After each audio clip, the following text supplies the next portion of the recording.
मार डाला हिजबुल्लाह का नया चीफ।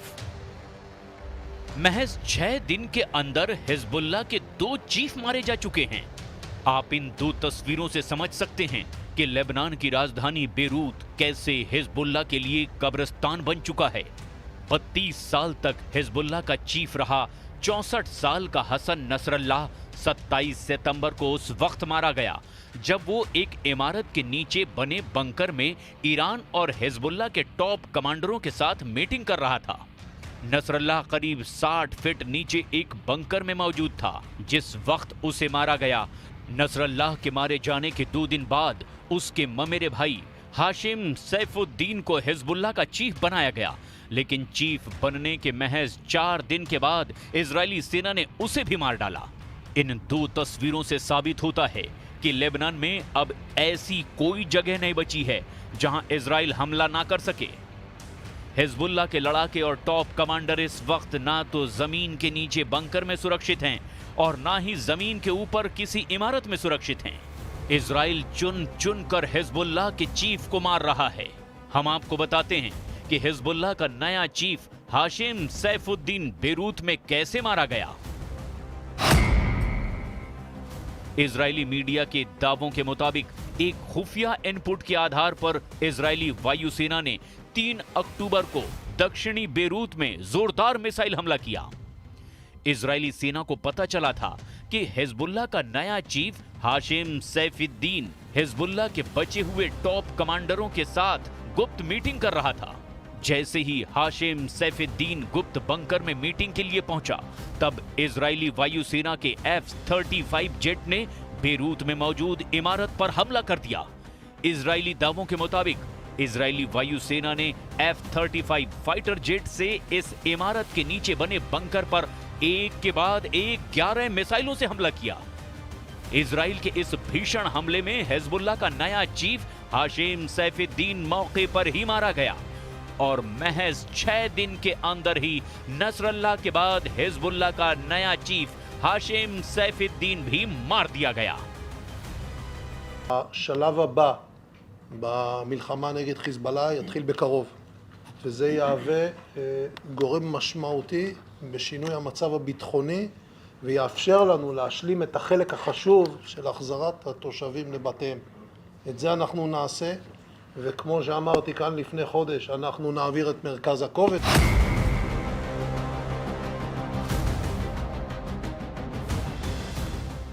इजराइल के प्रधानमंत्री नेतन्याहू और इजरायली सेना के टॉप कमांडर्स ने खौफनाक प्लान के तहत हिजबुल्लाह का सफाया पूरी तरह से करना शुरू कर दिया है और महज 2 हफ्ते में ही इजराइल के भीषण हवाई हमलों ने हिजबुल्लाह की रीढ़ तोड़कर रख दी है।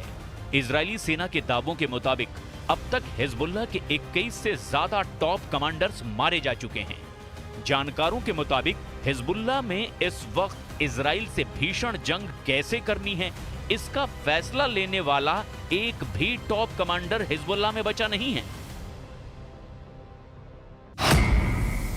सिर्फ 96 घंटे जिंदा रहा हिजबुल्लाह चीफ हाशिम सैफुद्दीन। 27 सितंबर को हिजबुल्लाह का चीफ हसन नसरल्लाह मारा गया।